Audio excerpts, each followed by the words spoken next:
so much for that lovely introduction. I am Marissa, and I am here because I have an overactive imagination. It has been a problem my whole life. I blame books, for the most part. I was an avid reader growing up, and for a little kid who loves books, this led to just hours and hours of my formative years that I would spend lost in daydreams. I would picture myself as a princess. And then the next day I was a sorceress. And maybe then I'd be a pirate or a ninja. I had so many awesome lives that I got to lead. And as I was growing up, I started wanting to share these dreams, these fantasies that I had, and I started telling stories. Luckily, I had really great parents. They're in the audience. Hi, Mom and Dad.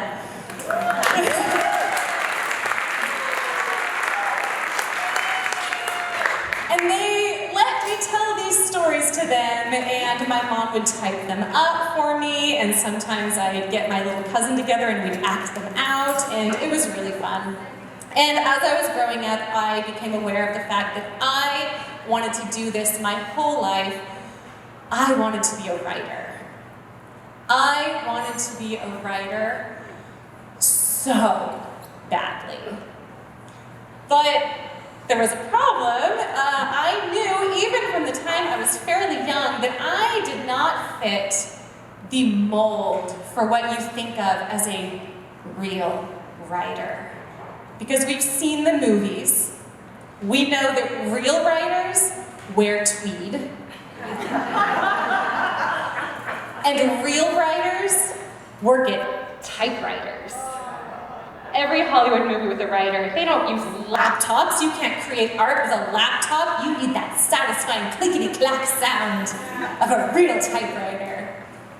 And my favorite thing, the dream of being a writer who would sit in a dark, gloomy cafe and drink really bold espresso and talk with other writers, and we would talk about big ideas, about the universe and the state of our dark, withering souls. And from these conversations, we would make literature.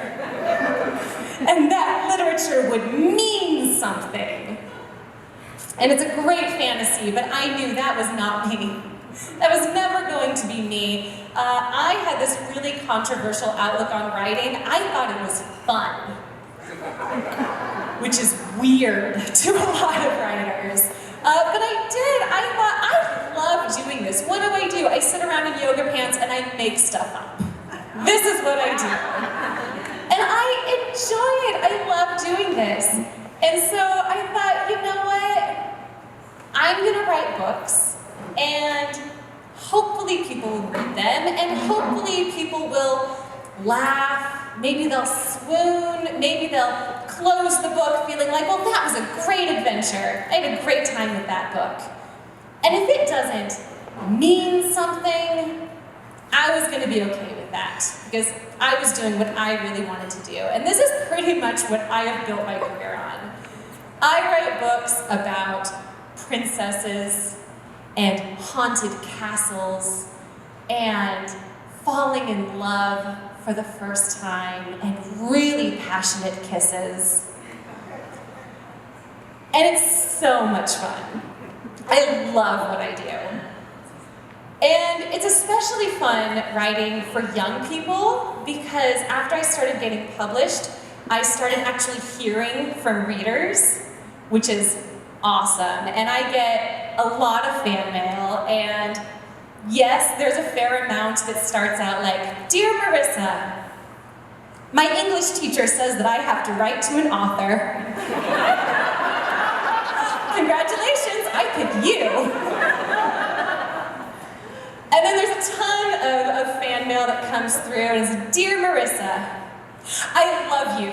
You are the best author in the world. You're my favorite. I've read everything you've ever done. You are so great, except for that last book you wrote. That wasn't your best work." Kids can be brutal. But then they always follow it with, do you have any pets? I love pets. Let me tell you about all of my pets. I've heard about a lot of pets. But this also really surprising thing started happening that I had not expected at all when I was writing my books. Is that I started receiving emails and letters from readers that actually had really heartfelt, really emotional stories behind them.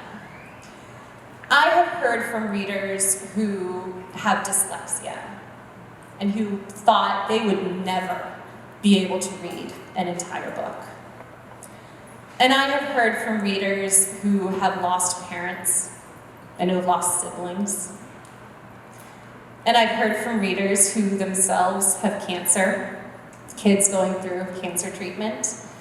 I've heard from a terrifyingly amount of children who have experienced bullying in their lives, and as a result of that, they've gone through periods of depression. And I was shocked for a long time where I would get these emails and just the amount of information that readers would share with me, a complete stranger. But after a while, I started to realize that to them, I was not a complete stranger. To these young people, I was the person who had created characters that became some of their best friends. And I was the person that had created worlds that they could escape to when things got really bad. And somehow I was the person that had created stories that gave them hope and gave them courage in some of their darkest times. And at some point, after I'd read enough of these emails and heard enough of these stories, I had to face the fact that these stories that were just for fun, just silly little books about cyborgs and haunted castles, that maybe they actually did mean something after all. And so I am just incredibly grateful every day that I get to do what I love, and I get to live out my passion and my dream. And I am so grateful for the readers who have welcomed me into their lives and let my books become a part of their stories. Thank you so much.